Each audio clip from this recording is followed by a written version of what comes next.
Welcome to the Learn, Grow, Teach, Parent podcast. All right, everybody, welcome back to the podcast. I'm here today speaking with a friend of mine. His name is Michael Sinisgalli. Yeah. I've known Michael and I've known his family for quite a while. His sister and I are actually pretty close friends who have known each other since high school. But during the pandemic, just like everybody being stuck and social media did such a great job of connecting people, I really enjoyed Michael's posts and I enjoyed his music. I enjoyed spending time listening to stuff. So welcome to the podcast, Michael. How you doing? I'm doing great, man. Thank you so much for having me. I can't believe I'm important enough to be part of somebody's podcast. This is only the second podcast I've ever been on in my whole life. Well, let me tell you, you are important because you do the important work. This podcast is dedicated to teachers, people that teach. You are a teacher. In fact, why don't you just tell the audience a little bit about, where you teach, what you do, what your job is like. I teach at two elementary schools, a couple days here on Miami Beach. One is North Beach Elementary, and one is South Point Elementary. It used to be I was completely at South Point, and then they decided to divvy my time up to both. So it's interesting. I've been doing it now this is my 20th year, and uh, never gets. It does. I mean, it never gets old, but it definitely gets interesting. Yeah, interesting. Great. It All right, and you definitely work gets interesting. you work with the little kids, so elementary school. What Yeah, I grades have do you? a second through fifth, and at points, at some points in my career, I had K and one at points. Like if my schedule wasn't busy enough, they would give me kindergarten and first grade, and so I've had the gamut, but I haven't had like as young as you do. I've never had that age, but yeah, I've had as young as kindergarten, which is 5, and all the way up to 5th grade. It's very rewarding. I mean, I do the gap that in Miami-Dade County, music was cut from the program. I don't know, a while back, where it only starts at around second grade. At one point, it started at third grade, uh, Right. Well, the and then that teachers are responsible in K and 1 for providing music for their kids, whether they're trained in music or not. They're provided to have, they're supposed to have like a music time, you know. That's right. That's right. And that's a key point, whether they're trained or not, because the foundation I work for, part of the funding we get is teacher training. So I'm literally going into the classroom and I'm training teachers that are non-musical in a curriculum that is scientifically based to help them with all the developmental milestones they're supposed to hit through music. And so it's very much that early education. It's super rewarding, but it's unique because to my knowledge, I'm the only male that teaches this young a group. I mean, there really aren't any Yeah, male teachers, I can't see. Yeah, mostly when I see programs like that, it's always a female. I even guess for it's that you. nurturing motherly thing. It's okay. I can understand why. I can understand why as well. I mean, I have a thing about men in education, especially young education. I think there's a there's a unique quality that we bring to it. How did you become a music teacher? What's that path? It's a really strange story, and I can say that it happened by accident, but then you're not sure. Looking back now that I have you know that I had the time now to look back on it, because I was a musician. I mean, I was playing saxophone, I was playing out on the professional level. Jazz. I had my own group. We played originals. We played out. We used to play everywhere. And as a side hustle, I was substitute teaching, and I took the test, for certification for English. I was going to teach English. I thought, okay, hey, maybe I can, teach high school English because I have a master's degree in humanities, and my focus was on American Lit. And I was like, I should have no problem teaching, English in high school. So I said, well, since I'm taking this test, I might as well take the music one too, just because I have a music degree also. And so I took both tests and I passed both tests, right? So I had certification in both areas, thinking that I was going to be teaching English at the high school level.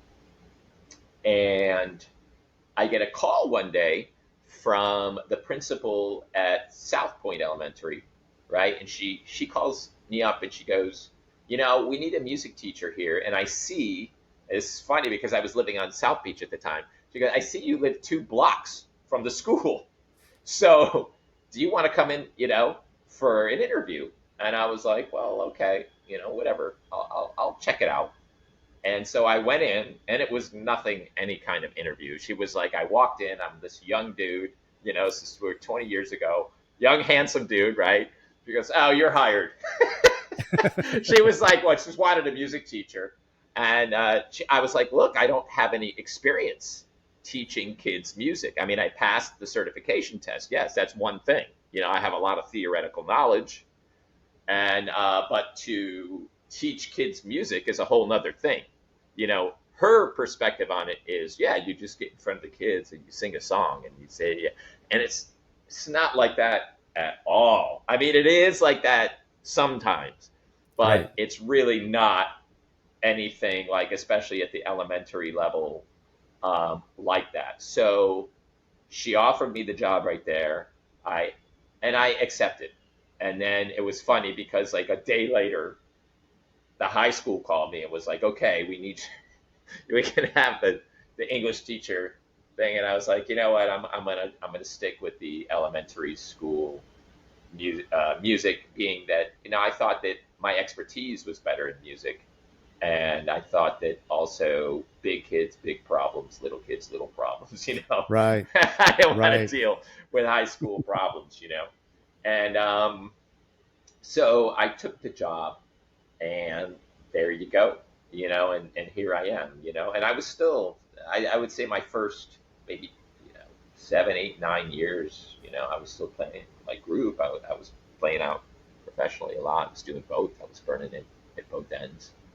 And some days I'd do gigs and I'd get home at 3 in the morning and then wake up to teach it.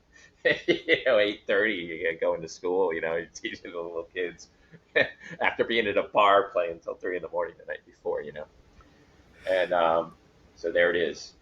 And it's Did funny you? because, no, go ahead. Go ahead. No, no. Go ahead. Tell me.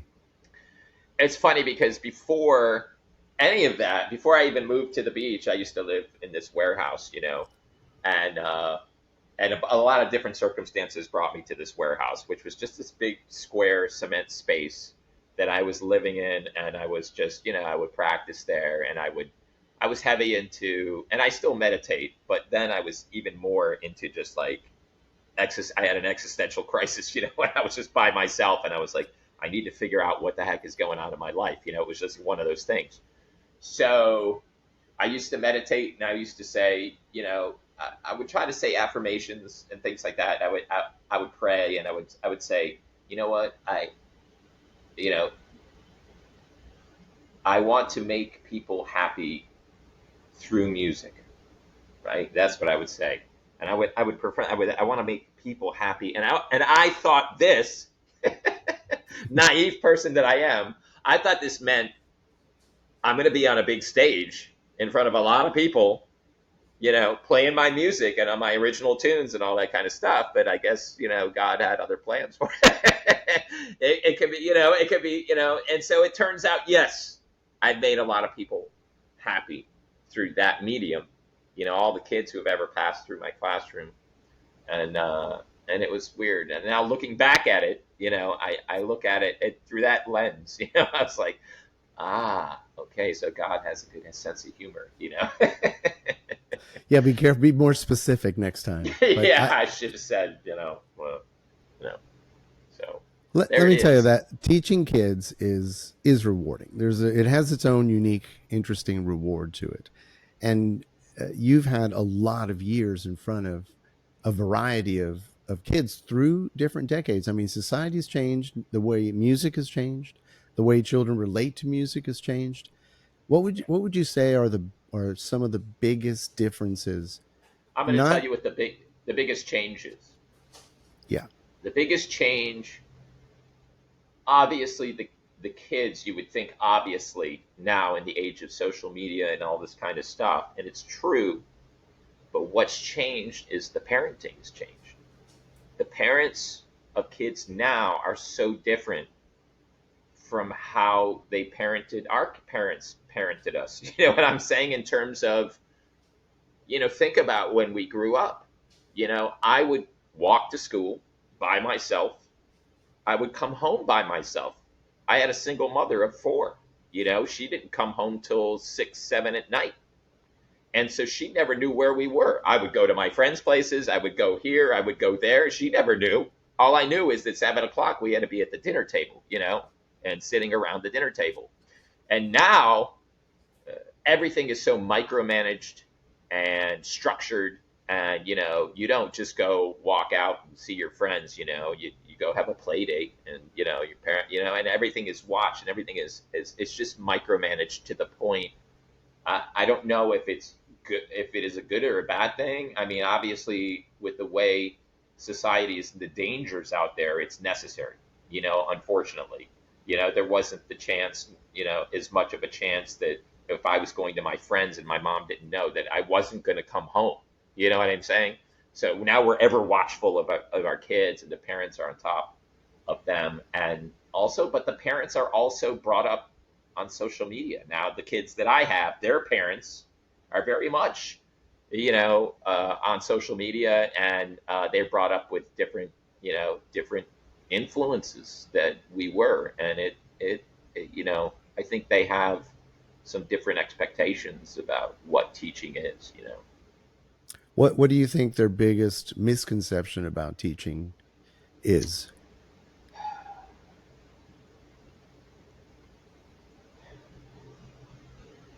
The biggest misconception about teaching. Um, maybe I mean, maybe it has to do with their own child's attitudes towards a teacher. Maybe they like to, I mean, I think that the blame is shifted, what's wrong with the child. They blame the teacher more now than they ever did.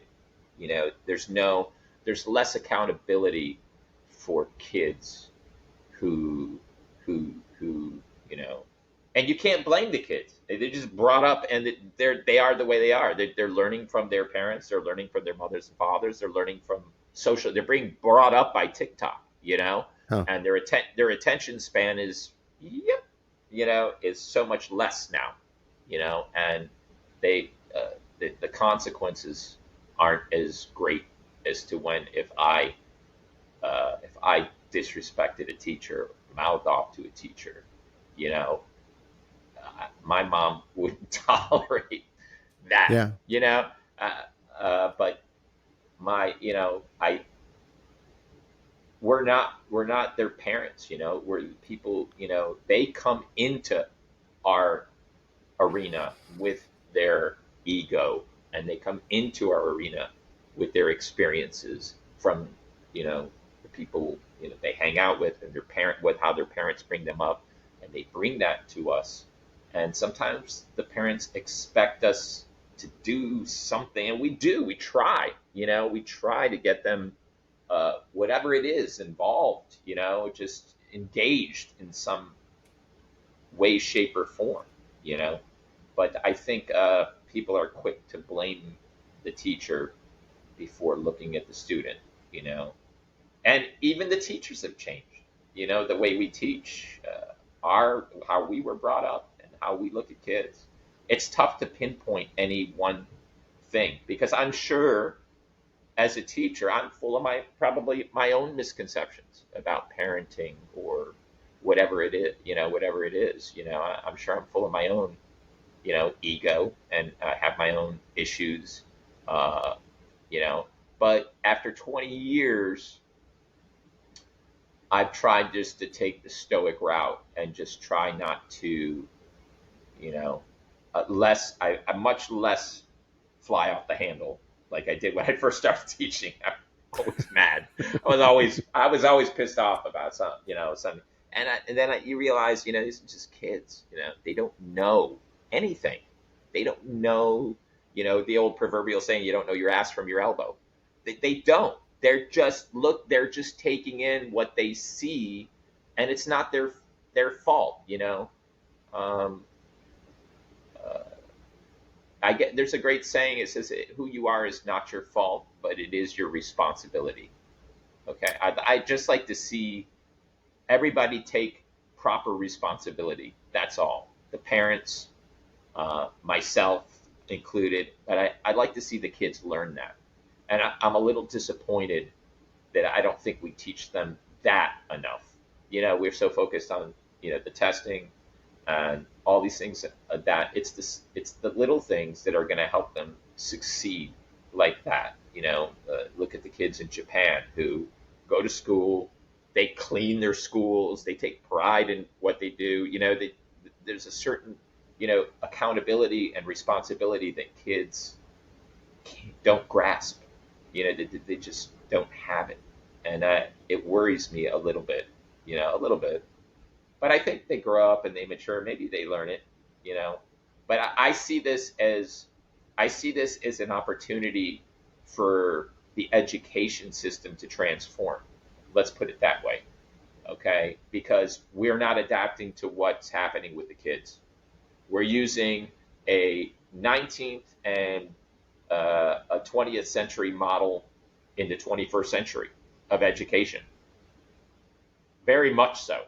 The brick and mortar building, you go to a classroom, you sit down at a desk, and kids aren't built that way now. They're just not, their brains aren't wired that way, man, to sit at a desk all day and it's just not the world we live in. So, there's a lot of things that can change. You know, I could be, I look at my own son, I could be a better dad, I could be a better parent. I want him to be, good. But the system itself, we should try to transform it. I don't see why nobody talks about that enough. We're still talking about testing, and yes, it is important to learn to read and comprehend and do these things. But I walk into a school and I see a lot of old buildings, and I see a lot of walls, and I see a lot of they look more like prisons and hospitals. You know what I'm saying? It's like I want to see openness, and I just want to I want to feel that, in there. I think we just need to transform the system. I don't know how else to put it. I just feel it's ripe for something to come along, but I think political, red tape and BS, and it's always the bottom line is, oh, where's the money going to come from? You know, well, do you give a shit about your kids? You know what I'm saying? Do you Right. give it? Where's the money coming from? Should be Hmm. the last thing you think about. Where's the money going to come from? And yet we throw money around at so many other things, and so much of our taxpayer money is misused and misspent and just wasted. And we could be giving our kids the world. We could be giving them so much, but we don't. I feel we shortchange them. And as a teacher, you're just there in the classroom. It's just you and them at the end of the day. They walk in, it's just you and them. And I feel grateful for that. I feel grateful that people trust me enough to say, okay, here's my child. And I do what I can, and I try to engage them and get them to do things. And some days it goes great, and some days it fails miserably. But I think the whole system itself needs to transform. Now, what that means, like I said, like restructuring buildings, maybe restructuring the school day, what our hours are, how often we go to a brick and mortar school. What's wrong with maybe having one day online and 3 days at school, and and just thinking outside the box, allowing kids to take over their own uh, research, in terms of how we, just constantly planting things in them. Let them, be curious. I don't want to knock the curiosity out of kids. That's what keeps them. That's what keeps hope alive. Being curious and finding out, and, and and just exploring and discovering. And we as teachers like to give kids those opportunities, but a lot of times I feel that teachers are bogged down by the curriculum a lot, and bogged down by state testing standards. Now, me as a music teacher, nobody ever comes, and I'm not going to say nobody ever comes. I get observed and things like that, but nobody tells me what I have to teach and how I have to do it. You know, they let me teach whatever songs I want to teach and whatever way I want to teach it, whatever. And so I have a lot of freedom, and I feel the special area teachers, meaning like PE, art, music, these things, we have a unique perspective on education because we, we are free to do a lot of, different things. Not that regular classroom teachers aren't, but they have a much more structured curriculum as far as what they have to achieve. You know, I and I think we have that opportunity. Me as as and maybe as a music teacher, I get to see the kids grow, and they come to me every year. I see them in second grade. I see them in third grade. I see them in fourth grade. Whereas they've seen one teacher in second grade, and then they move on from that teacher, and maybe they see him around the school, and they're like, "Hey, how are you?" But they don't have the same relationship that I do with those kids, who I've seen them grow every year and see what they can achieve every year, and see how much smarter they've gotten, or how much wiser they've gotten, or how much more mature they've gotten. I get to see that every year. Every special area teacher gets to see that every year. I'm sorry if I'm rambling. I mean, I know the question No, you're was, not. the Not at original all. question was, what is the main misconception, about what we do, and we're not, we're not taskmasters. We're not trying. We're just trying to. I don't know, man. I feel like this is like an eggshell. You got these kids. They're so sensitive. These kids. So much affects them. They're get so either so excited or they get so down on themselves a lot. And I just I want to fill their time with you know with good memories. Something, because that's what they're going to have. They're not going to always remember this math equation or this, but they're going to have those memories. They're going to look back, and I want them to think of me. When they think of me, I want them to have good memories. I want them to have, oh, I remember my music teacher. And now more than ever, because you I know kids now. Now I would never see my third grade teacher if when I got older, when I got to college. When would I go back and see my third grade? Now kids know, they know where you are. You see them, you see them. I see them now in college. They come back, or they come see me, or and you're connected to them. Some of them now that are, have their own kids, or whatever. It might be connected with me on Facebook, or they know you now forever. It's Right. weird. We never had that relationship with our teachers. That was it. Once my fifth grade teacher was gone, that was it. He was gone. I didn't see him again. I didn't go back and say, hey, how are you?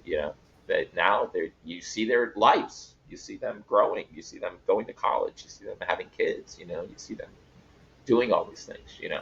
It's a, it's Well, it's, it's a strange experience.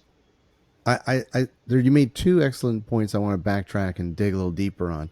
The one thing that strikes me, I mean, obviously, you're a very you're a passionate person. You care.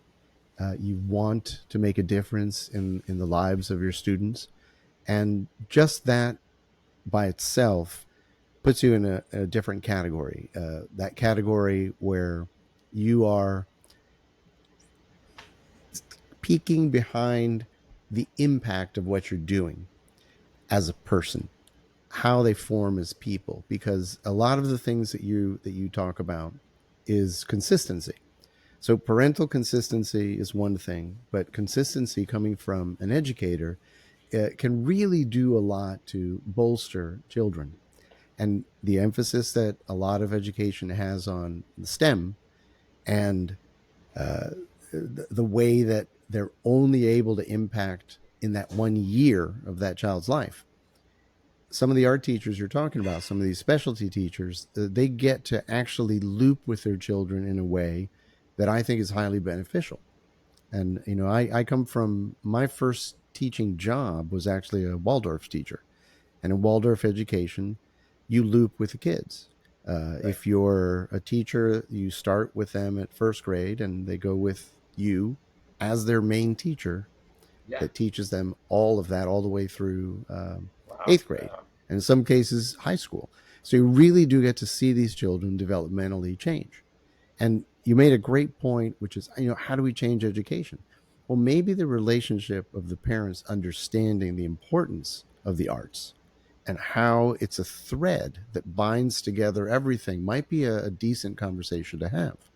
It is. What do you think? I don't feel like the parents are short selling me. I don't think. I think they realize that I'm a good music teacher and I had a good impact, and I get a lot of parents that I'm friends with that I had their kids for the longest time, and they were always appreciative of of the arts. They were always wanted that for their kids. Nobody ever said no. I never knew a parent to say we should get rid of music or we should. That's always a district thing. Those are the talking points of district. Now, luckily, I'm on the beach, and the beach are STEAM schools, and in STEAM schools, you have to have music. There's no ifs, ands, or buts about it. It's part of their thing. They have to have the music and the arts. Their Those directive. things.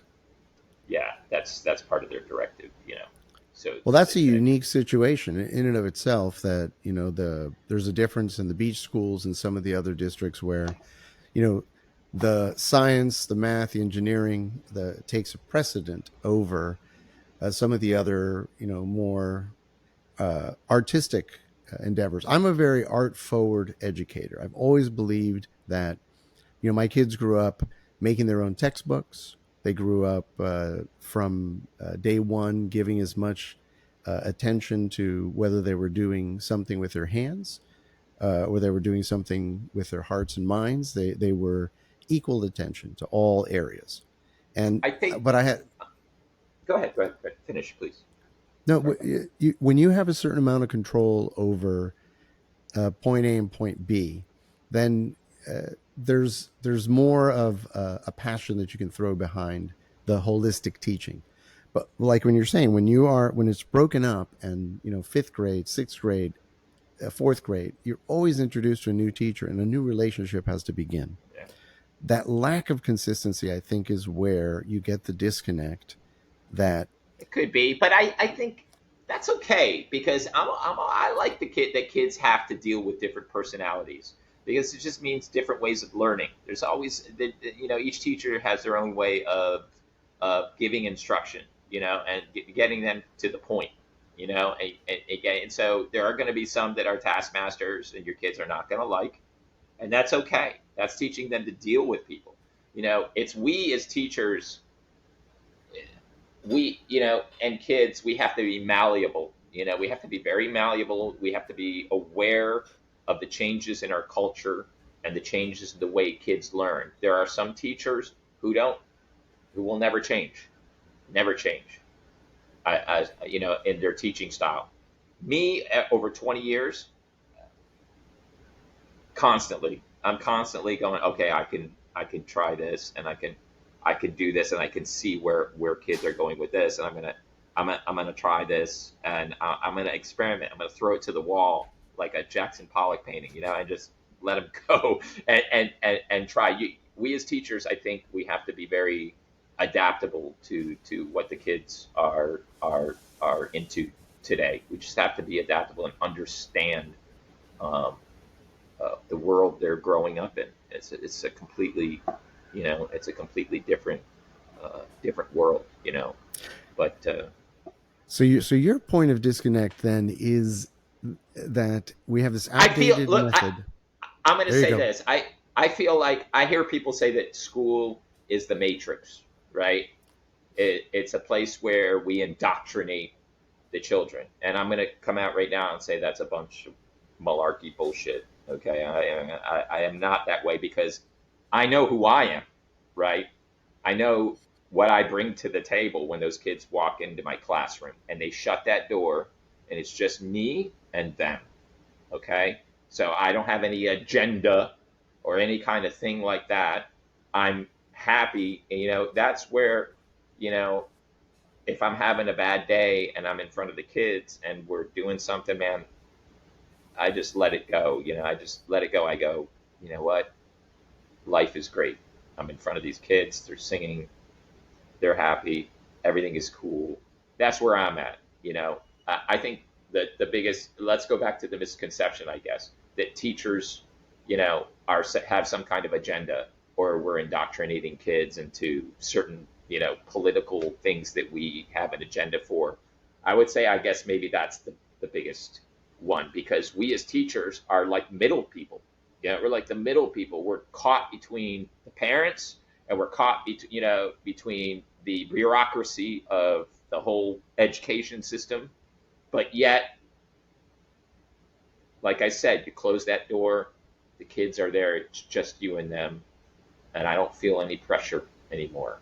I don't feel any pressure from anything. It's just me, and they let me do my thing. And I think I'm effective in that way. And I think most teachers are. We're not out. It really makes me angry when they use teachers as a tool, to pit people against each other, and not realize uh, what they're going through. Teacher, I mean, it's hard, man. Some days you go home and you're like, God, I wish I could have had that back. I had that one. I wish I could have had a mulligan on that day. I Right. wish I could have, you know, and just I mean, all the teachers I've ever met. I mean, just to say that this person about whatever it is about, conservative and liberal and gay and straight and teaching kids this and that and the other, and it's like we're just there, man. You give us this curriculum, or you give us this thing, and we try to work our best we can with it, and yet we still get bludgeoned on every side. you know we get parents who get angry at us because we're not changing their kids attitudes about things, or there's something wrong with us, and we get bludgeoned from the bureaucracy too if we don't achieve a certain point thing on a test score. Now, I don't really have anything to do with the testing, but like I said, the same way I get to see the kids grow, I get the outside perspective of seeing what the teachers have to go through. And it's the reason why I took the music job and not the English lit job, because God, it just, the grading of the papers and going, it just all the lesson plans and all the things they have to, and all these, and every year there's always something more they just put on your plate. They just keep putting it on your plate, until you just, as a teacher, I could see them, they just balancing so many things. And what you don't want to have happen, is people bullshitting their way through it, because at some point there's so much giving to you that at some point you bullshit your way through it, and you don't want to do that. It's the last thing you want to do. You just want to be free. You want to be free from all that red tape, so you don't have to bullshit, so you can be honest and real with your kids. There are always those moments in the classroom, man, where I have their absolute attention, and I know their eyes are on me. I'm aware of it, and they're aware of it, and then I can speak something from my heart, and they get it, and I know it sticks. And then maybe the rest of the class might be disastrous, but I got that one good, you know,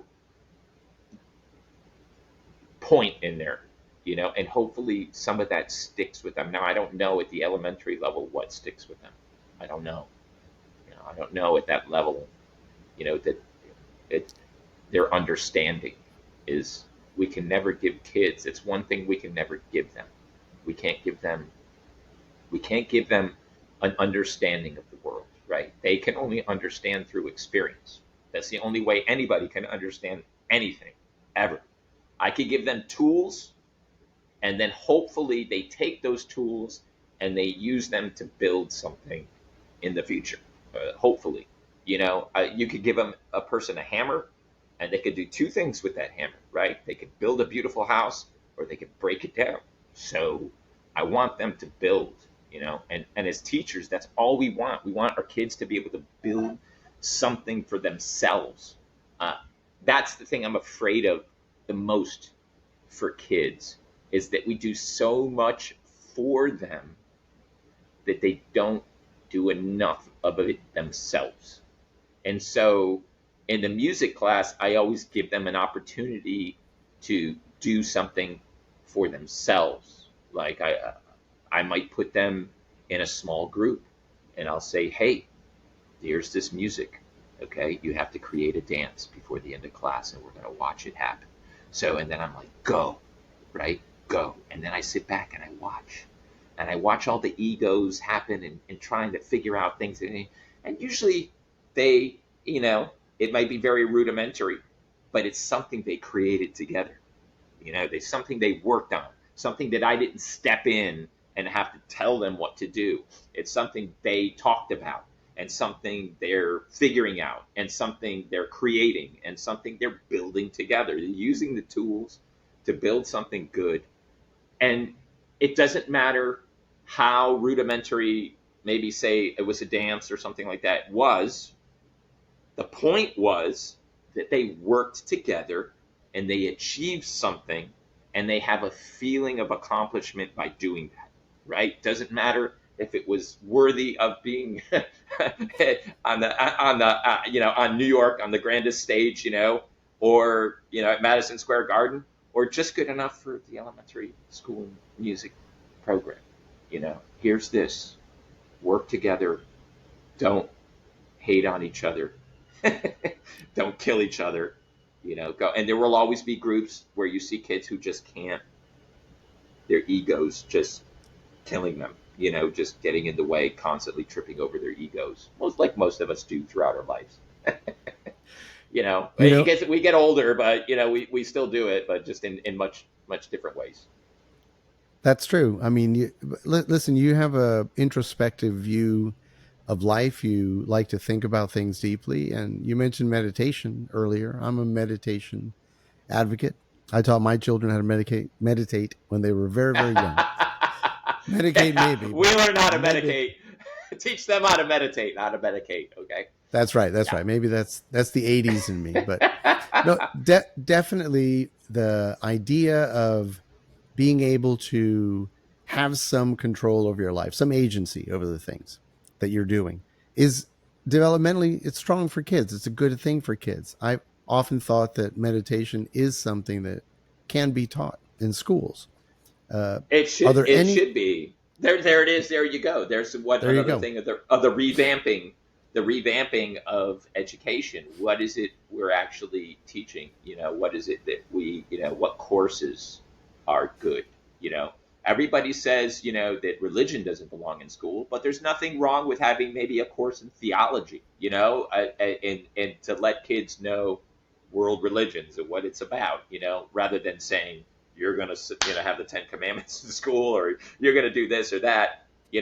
Religion, has a place, I think, as a class to learn about what different people believe. Maybe that could be something that's taught, or some is an example of and life skills. I'd like to see life skills, like building things, and just I want to see life skills that kids can have, not just math. And they don't. I'm not going to say they don't care, because some kids, their grades are, and grades too, man. Oh God, we hit them over the head with grades all the time, man. Grades just got to go by the wayside, man. Grades got to go by the wayside. Just I agree with that. It's a conundrum because you tell them, "Don't worry about your grade. You make mistakes. That's how you learn." And then you place such a enormous emphasis on a GPA in order to it's get like into the difference. college. It's like the difference between belief and faith, right? Belief is paper thin and can be torn apart, where faith is something that's strong that you stand in. right? Even Hmm. in the not knowing, you stand in faith, right? We, we have this things in school where we try to teach, kids. I don't know that we're teaching them, but we say, okay, be compassionate or be respectful, or that word respect, is always thrown around, and eventually it loses its meaning. It's like a beach ball that's thrown around the beach. It's just it's a buzzword, and we end up giving kids, cupcake parties and pizza parties for doing the right thing. But how about just being the right thing? It's more than an action. An action is a single moment, right? Being is a constant thread flowing through your actions, right? And that's, what we want to be at the base of a kid's consciousness, right? I want them to have that strength. I want them to have a moral compass that it's not paper thin, that it's something, it's a foundation, you know. You want them to have it. You can't make them understand it. You can't force them to do it. You can be an example for it. Um, you know, and sometimes I have been that example, and other times I've failed miserably. And but I want them to learn that on the deeper level, you know. And I guess that gets into parenting, because really that's the parent's job.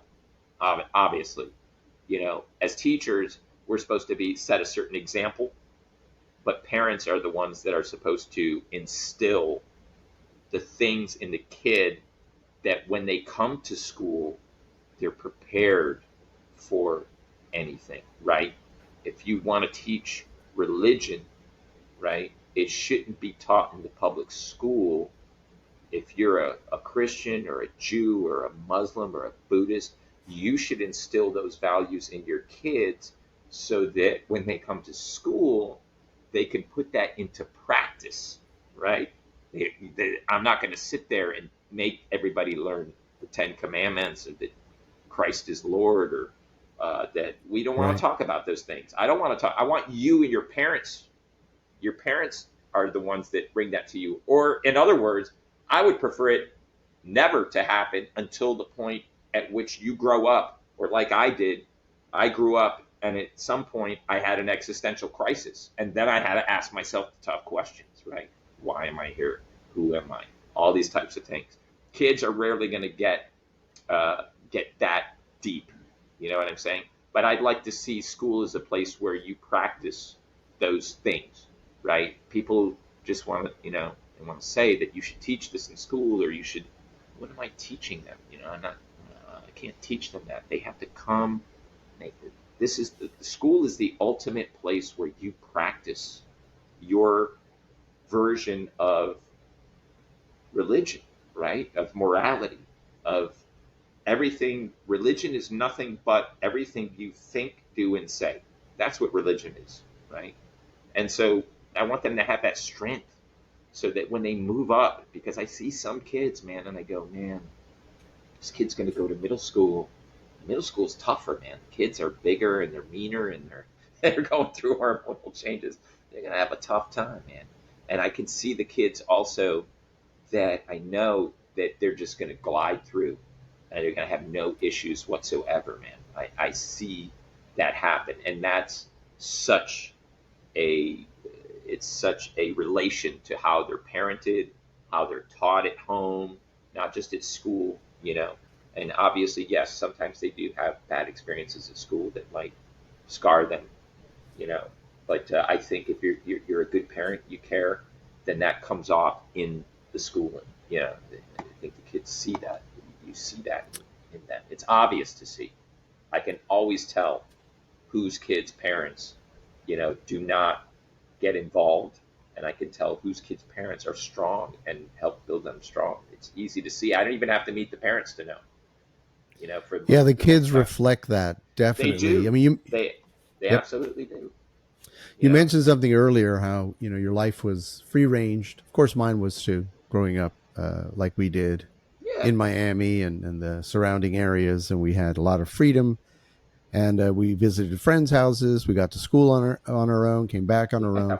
But we Walk to did have school. something something else that was super interesting is we always sat around the dinner table, always, always. And this is where I think modern families have they have a little bit of difficulty with. Cooking has fallen out of favor in most I know. families, and I see you on social with your daughters, and she's making a lot of really cool stuff. And I mean, my mom was a good cook and all, but I was never a great cook. I mean, I do enough. I eat healthy, but I'm not some great cook. And yeah, you're I kind of underestimating. I wonder You're if I'm shortchanging my son because he doesn't really get to sit at the dinner table very rarely. Like on a holiday, on a Thanksgiving maybe or Christmas, that his grandma comes and we sit at the table and eat. I don't even eat with him most of the time. If he comes here, I make him something and he sits because we're not on the same schedule. I'm normally not hungry when he's hungry, so I'm just like, here, you eat. I'll eat when I eat, and I don't sit with him. I used to sit with him and we eat together most of the time, but now it's just, and I wonder, am I shortchanging? Is he missing something that I could, that I had when I grew up, sitting around the dinner table with, my brothers and sisters and my mother. And even when we went to New York to visit my grandparents, my grandmother, and whoever came in the damn door sat at the table, right? We could all be sitting at the table and somebody would knock at the door, come on in, and everybody, there's 10 of us and 12 of us at the table, and my grandmother feeding all of us. Nothing, no problem. No problem. Got the full fridge, just whatever. You sit down, you eat, that type of upbringing. I feel for a lot of kids who don't have that. I can't say that their life is worse or better. I don't know, but it's definitely different. Food is definitely a different thing, because now it's like so, It's quick. I throw some nuggets in the oven and have some, a bowl of soup and a salad and then he's good. I'm not sitting there making the manicotti like my grandmother used to, peeling the tomatoes. She would actually peel the tomatoes to make the sauce and all that kind of shit. So they don't have that experience, and I don't know if it's detrimental or not. It may not be for everyone, but I think you do need to slow things down for kids and spend time with them. Kids want time with adults, preferably their parents, and they want that time to be slow. They want it to be fun. They want it to be engaging, and every once in a while, a parent can sneak in some sort of a nugget of beautiful And, thing. The and most there's important another. one I think is go ahead. Go ahead. No, well, I No, was the going to mo- say I, there's another thing for school, man. Just ditch homework, ditch and bring in anything home to do. Maybe a half hour of some computer reading or whatever it is, but ditch the homework altogether. I don't ever remember doing homework in high school. Really, to tell you the truth. yeah, no, we in didn't. It college, was in the college, of course, I did a lot of writing papers and things like that. But yeah, of course. I feel bad for kids when I see them, and my son is like he goes to soccer practice on, and then he's like, okay, now I got to go home and I got to do a half hour of iReady, and I have to do. I'm like, really? It's like 7 o'clock now. You're tired. You already had a full day of school. Who the heck wants to? You're 9. You're 9 years old. So I don't know. I don't know. I have a lot of ideas. I don't know if the answers are any good. But go ahead with what you were saying. I'm sorry to interrupt you. No, it's a good interruption. You made some great points. I think the important thing is to build a sense of reverence around something. Because if you don't start having a sense of reverence, and it doesn't have to be religion, I Yeah, happen to like that. yeah. I think that having that at the home is an important feature, but That's a good bringing it, word. That's a good word, reference. I like it. I like it. I do too, because it implies that you take certain things seriously in the way that you would take faith seriously, in the way that And, you would take yourself seriously. and And it gives in your the life a moment, purpose. It gives a good purpose to the reverence right. does. Gives a good purpose to life. It gives a good some heaviness. It gives some substance to life. Right, some realness. Not Yeah. everything's a joke. Not everything can be made fun of, and I think that it also, what I loved, what you said was when the children were dancing in your class, and you saw their egos melt away, and suddenly it didn't matter that, it wasn't a perfect choreographed piece, or it wasn't, photographically, Yeah. cinematically And beautiful. It was just fun, and it was great for their souls to open up that way. And yeah, I think you're underestimating what you're doing day to day. And this is why the parents come to you gratefully saying, this is my child comes home, and they they talk about this thing, and they that's talk why they about my seek you out. class. That's Yeah, right. I mean, I've had parents, and and there were times where I didn't realize that, and a parent would come up to me and said, my child so and so had the best time in your class today. He came home, that's all they could talk about was what they did in music class, not whatever else they did.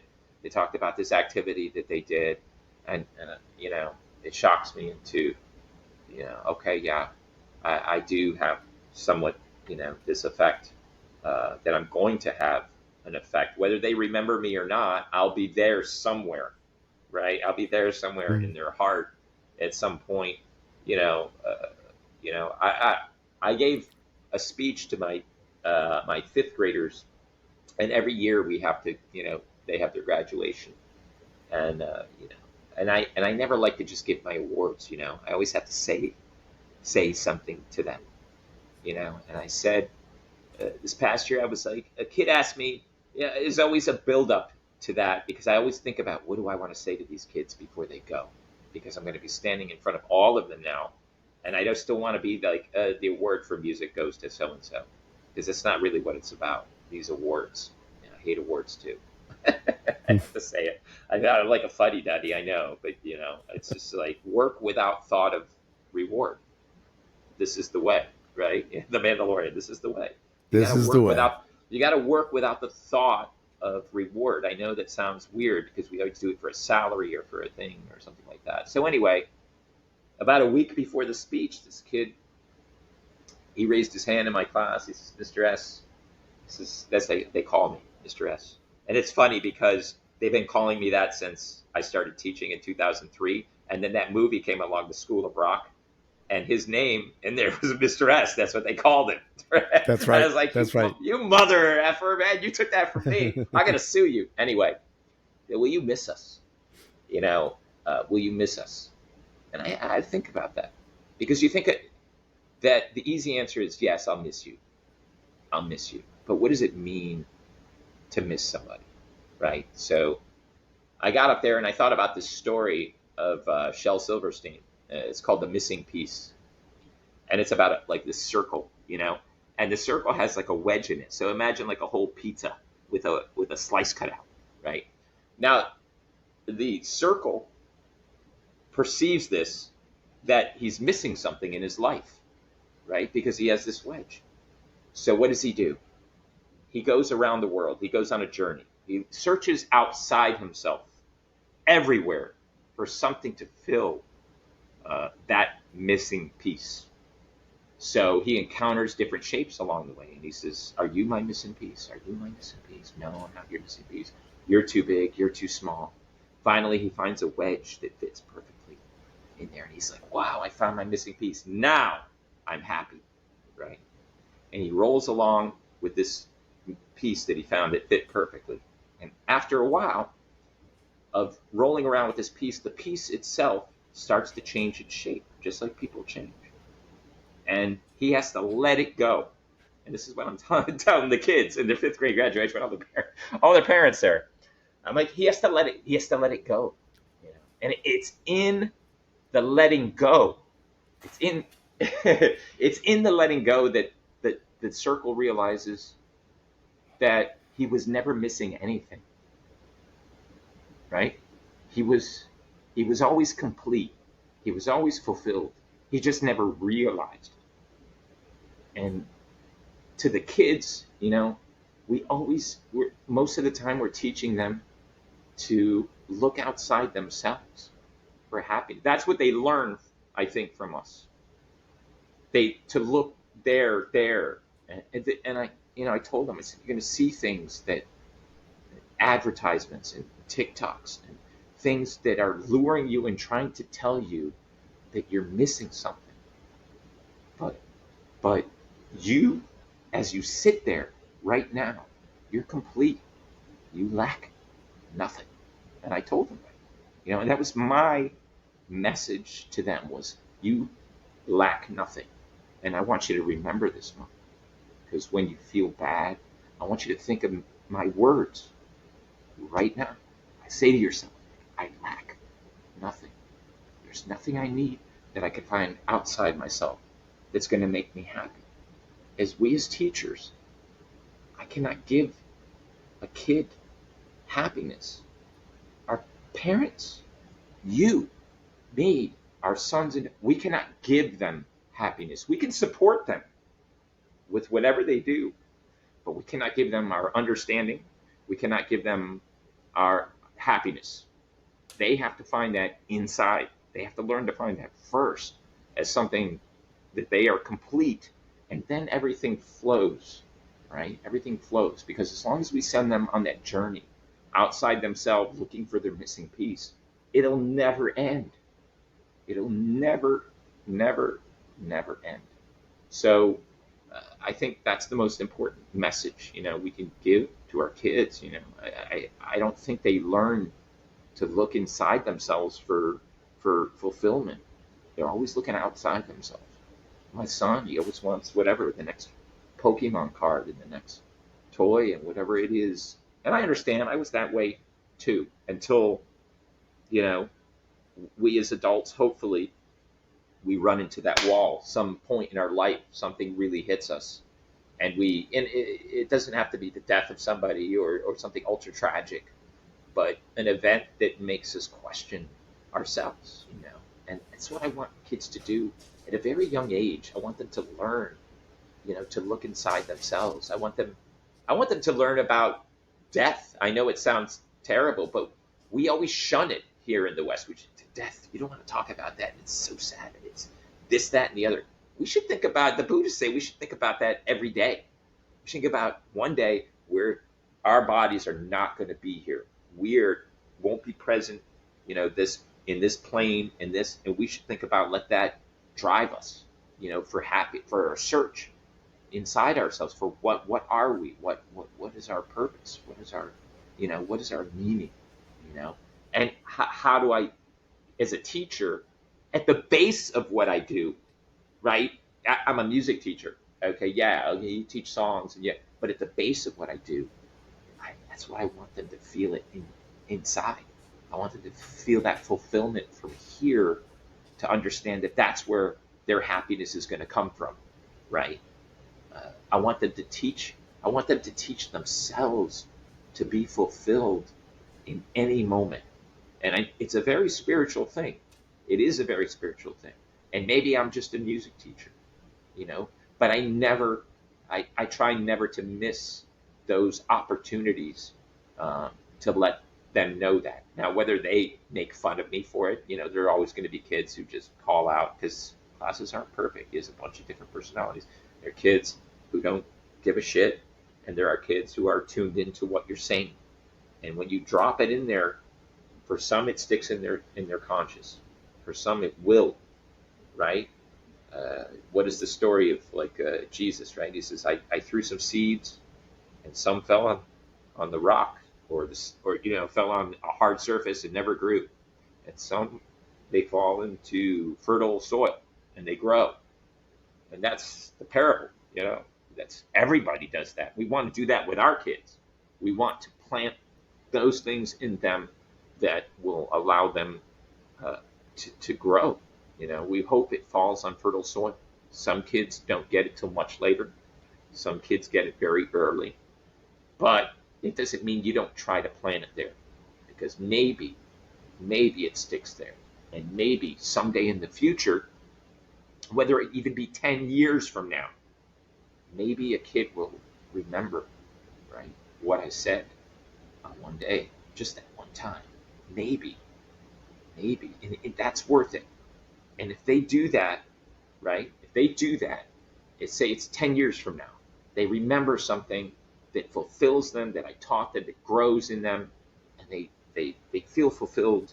Well, then two things happen, right? One, they fulfill my purpose, right?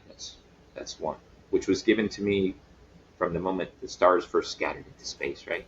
And the second thing that happens there, in that moment, then I will be, then I'll consider myself worthy to be called a teacher.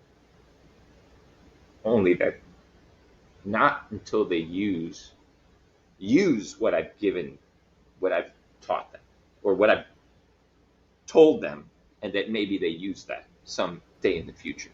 So that's why I gave that speech, because hopefully I had all their attention. When you get a kid's attention, a lot of times I have to say to kids, you hear me, but you don't listen. Right? They hear your words. A lot of kids hear your words, but few listen. Listen is focused attention, right? It's focused, like I'm giving my conscious right now. I'm focused on listening to each other, giving my focus to you. You know, that's the difference between hearing and listening. You know, and I want to be that person. I want to be that one who, yeah, I want to be the black sheep. The music teacher is always the black sheep, right? I want to be the one that's the crazy, funky dude that the kids come to. That's not like your normal classroom teacher. I want to be that dude that implants and imparts the best he can. For as imperfect and flawed as I am, I know I can still impart important things, right? Great faith, the three Buddhist pillars: great faith, great doubt, great effort, right? Great faith, great doubt, and great effort. I have all those things. Without effort, faith and doubt mean nothing, right? Without the effort. The effort is the thing that the constant, right? E equals mc squared, right? It's the constant. There's a constant in there, energy, right? Effort is the constant. Whether you vacillate between faith and doubt, it's like getting up to meditate every morning, right? You get up. Some days your meditations are very deep. Some days I can't stop. My mind is going. But the next day, I still get up at 5 in the morning. I'm still on that mat. And at night, I'm still on that mat before I go to bed. Because I know, my faith is there. It's there. It's not a belief. It's faith, right? It's just, I know I can sit in my not knowing and know there's something greater, right? So I want to radiate that, to kids. A lot of times I pray that. I say I want to radiate in a way that calms them, that brings them closer to the self, right? The real self, the self that is not the body, that is not the mind. And sometimes I feel that sitting in front of them, just radiating it. And I don't even have to be singing. And sometimes they recognize it. And sometimes I'm scattered, But I really believe that we can radiate that in a way that brings a certain calmness and a certain focus to kids. It's more than just telling them words and things like that. There's a great sage, Ramana Maharshi. I don't know if you ever heard of him, Mm-hmm. Ramana Maharshi, right? This guy who at like 15, 16, he had this great epiphany. He had self-realization at that age. He thought about death in such a deep way, right? At one time it came to him, he thought, I'd never be here. I'll never, it like transformed him. What did he do? He got up, he left his family. He threw away all any money he had, right? He got on the train, he managed to get a ticket to go to this place down in the south of India. And as soon as he got off the damn train, he threw away all his money, and he went and he meditated, but he had he was such that people were drawn to him, that people couldn't be near this guy without themselves almost becoming self-actualized. We all have that potential, but I think what happens with when we're young, that we're always taught, oh, you got to be unique and be this and that. No, we're all the same. We all have a certain part. We express things differently, but the source is the same.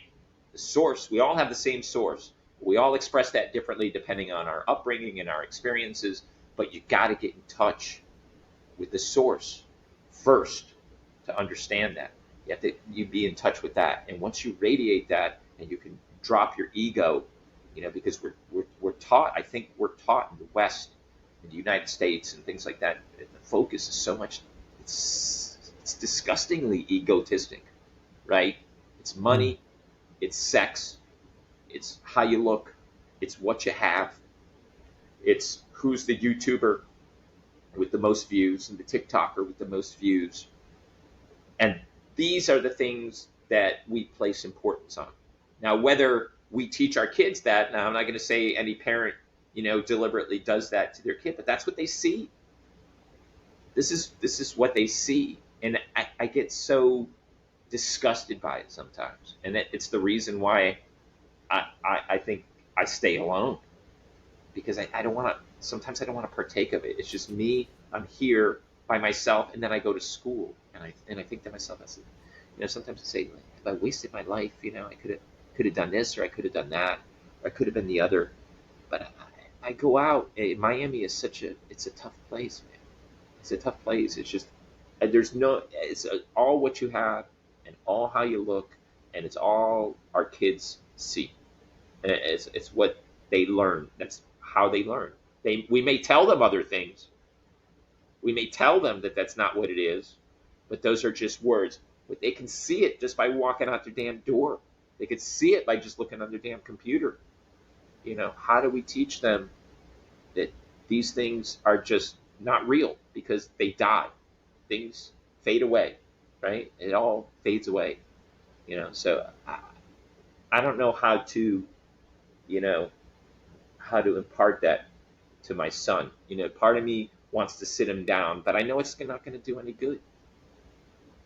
And part of me says, let him grow up, let him suffer, and let him come to his own.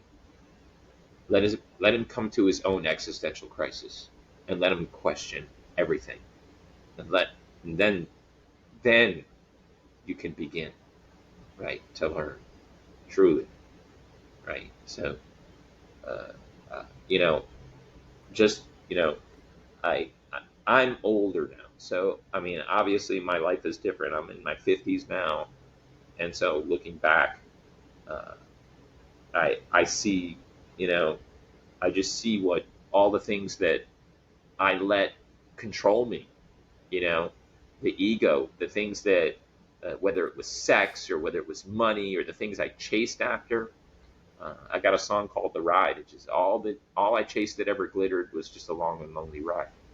It's the damn truth. It's the most true thing I ever put down. One of the most true things I ever put in a song. All I chased that ever glittered was just a long and lonely ride. And this is the truth, man. All the things I chased, money, women, things, cars, tried to get this or trying, it just ended up nothing. It made me feel emptier inside in the end.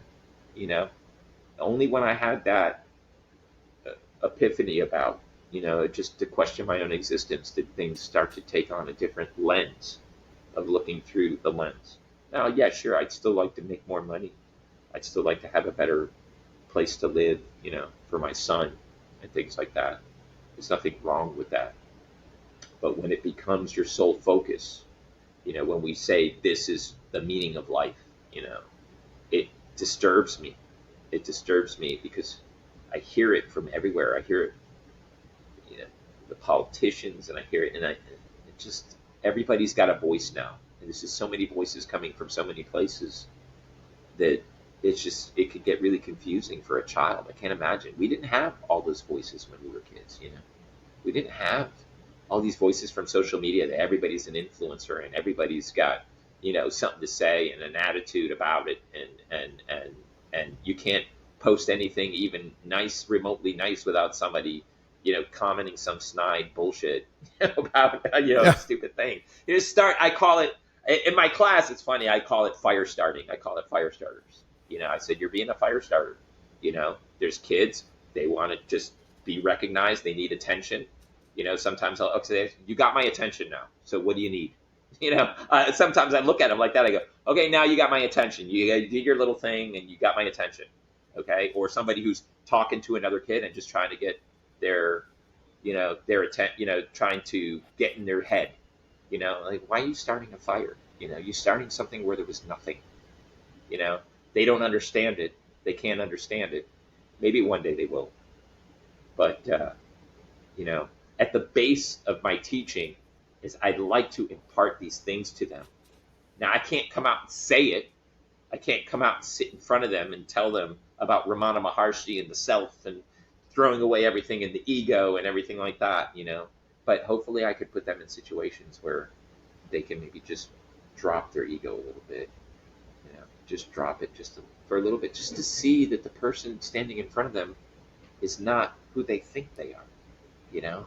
I I did a dance today in class, right, where the kids, you know, they have to hold hands and do this little thing, and it's fun, man. It's a fun thing, but there's a part where you find that at the end of the dance, it says you find another partner, right?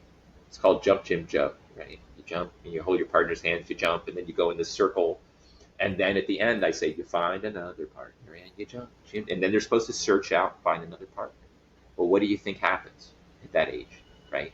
The boys always search for another boy, the girls always search for another girl, and if there's an odd thing where a kid doesn't have a partner, they'll look for anybody else that's around that's not the opposite sex or whatever. And they're all hung up on this whole thing, you know. And it's understandable. We did too when we were kids, you know. But I'd like to get them past it so they could just not see the person in front of them as a boy or a girl or black or white or whatever issue they maybe might have had with somebody maybe earlier in the day even. Just take this person's hand. Enjoy this activity. Enjoy it. Be a part of it. Laugh. Let yourself go. Realize that all that shit you're holding in your head is just bullshit, you know, and it's stuff, and it's not the kid's fault. It's stuff. It's learned behavior. How do we unlearn it?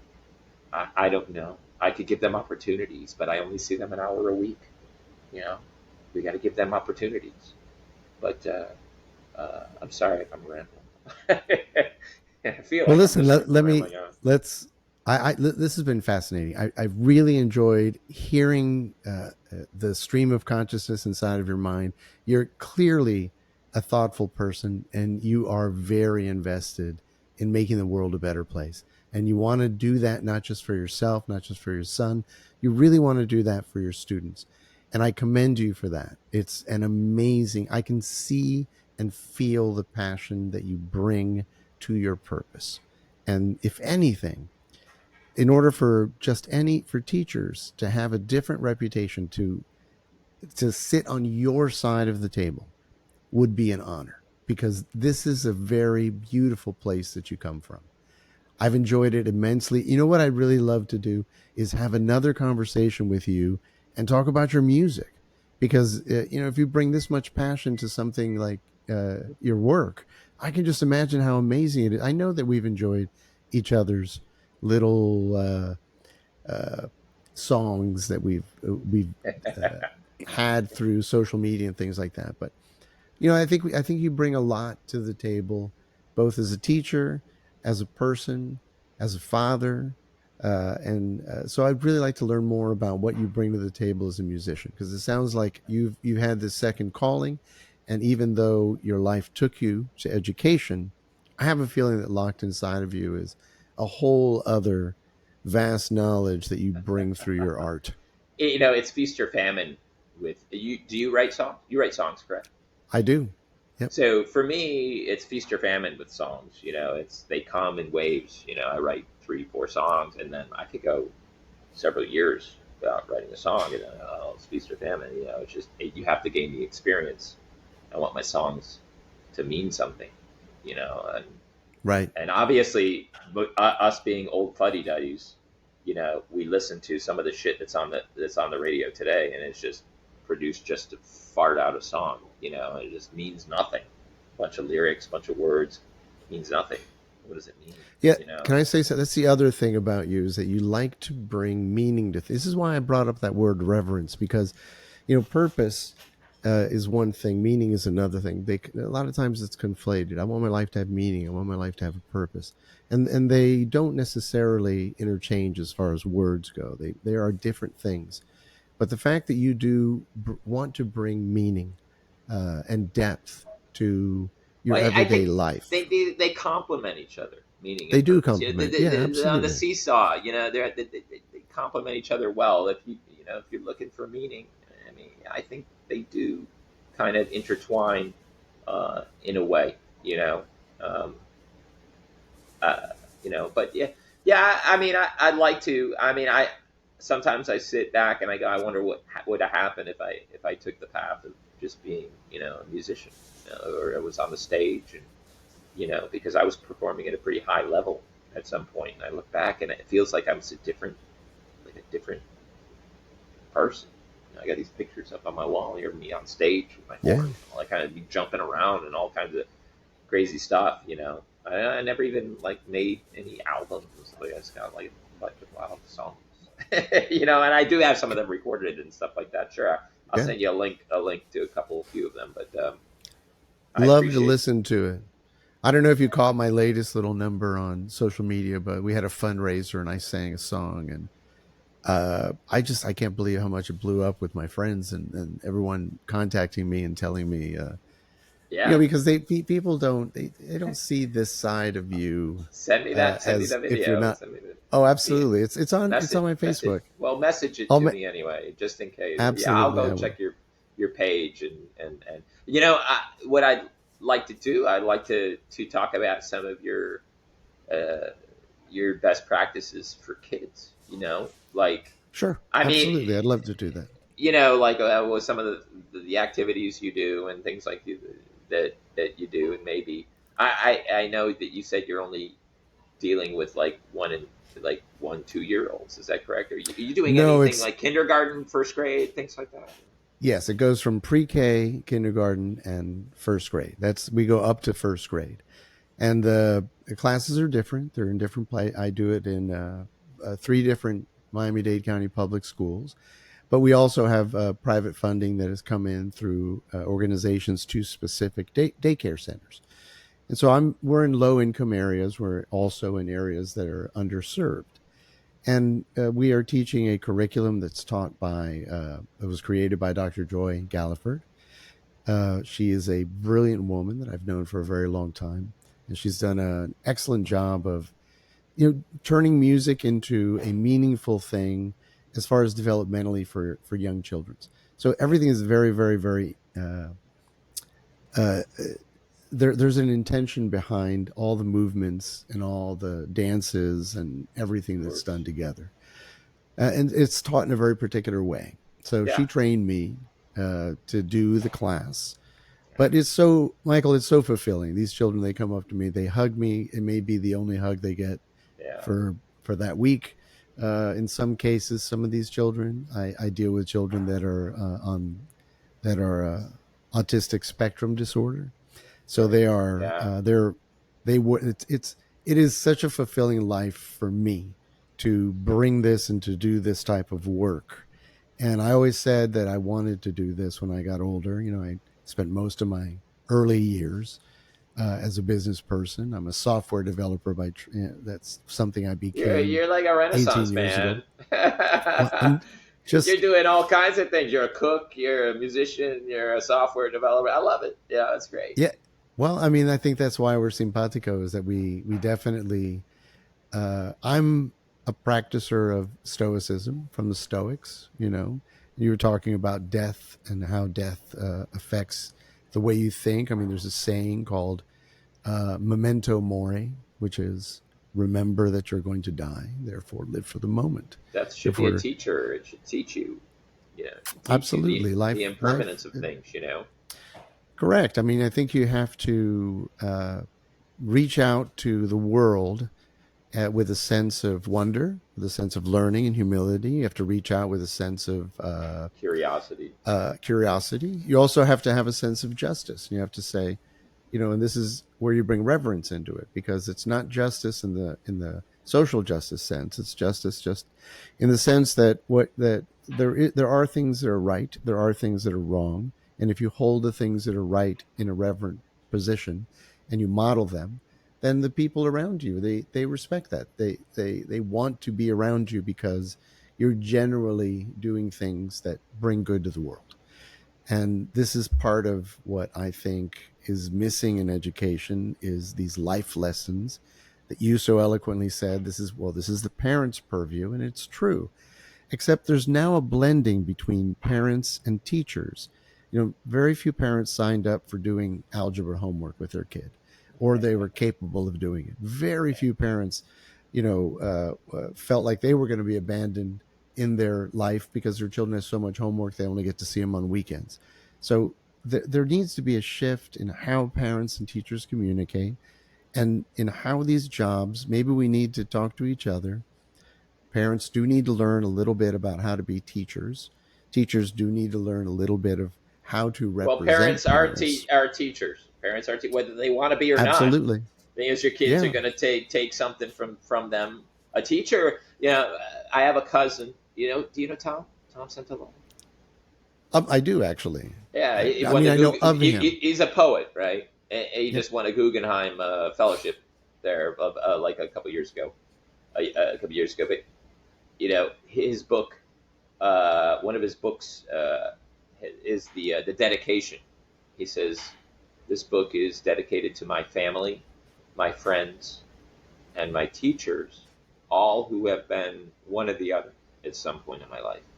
Right? There you What a go. what a way, right? It is exactly it. Your family are your friends and your teachers. Your friends become your family, and your teachers are your friends and your family. So you That's can't right. escape. It's just a role we play, right? It's a role we play. A family is a role we play. We play the role of the father or the mother, or when they go to school, they're around their other kids. They should be like their brothers and sisters, hopefully. You know, and your teacher is just somebody you learn from, whether that's consciously or unconsciously. I learned from somebody, you know, Yep. or a friend. What is just somebody who's you're thrown into the mix with, and you learn to get along with, and you become friends. And they become your teachers, and you learn from them. So it's just this amalgam, this mixing. But it's just the reason I think that going back to the very first point we started with, that we need to revamp and rethink education. What does it mean to be educated? What does that mean? What is it? Is it just knowing the numbers and how to write and how to read? That's part of it. Yes, it's an important factor in communicating, right? But what does it mean to be? Is it just book read? Is it book? Because there's been people who astounded the world who never went to a lick of school, and there are great educators, and there are great people who are just well book read and who have won Pulitzer prizes and all kind of stuff. But what is it? We can't. Teaching our kids that education isn't everything. Isn't isn't everything. It's an important part of of growing up. But what does it mean? How do we define educated? And that's a big argument now in society, right? Because parents are arguing that they don't want our kids reading this book, or we don't want this kid, doing this. We want to teach this in school. We don't want, and so I'm all for the community extension of the school. The school shouldn't be this isolated building that's separate from the community. We all have a stake in seeing the kids come out and do their thing, But we certain boundaries have to be drawn. The Robert Frost poems talks about walls. It's okay to have these walls, to have this separation of certain things, but yet, I think we're just all standing in a circle, kind of misunderstanding each other in a lot of cases. We're pitted against each other, parents, and teachers, and administration and bureaucracy, and it's a really weird thing, man, and it just feels like it needs a big colonic. Hey, everybody. Thanks for tuning in to that episode. I wanted to record this outro because Michael and I had some technical difficulties and I had to cut the podcast a little bit short. Although it ended on a funny note, all these things work out sometimes. I did have some more information recorded with him, and I'd like very much to have him back on the podcast and talk about those things, as well as listen to some of his music and his journey as a professional musician. In the meanwhile, I'm hoping that you will rate this podcast. Please like it, please give me 5 stars. I want to have the algorithm index this podcast in such a way that other people can find it. We can spread the news and the great information about modern teachers and their classrooms. So I thank you very much, and I'm going to catch you on the next episode.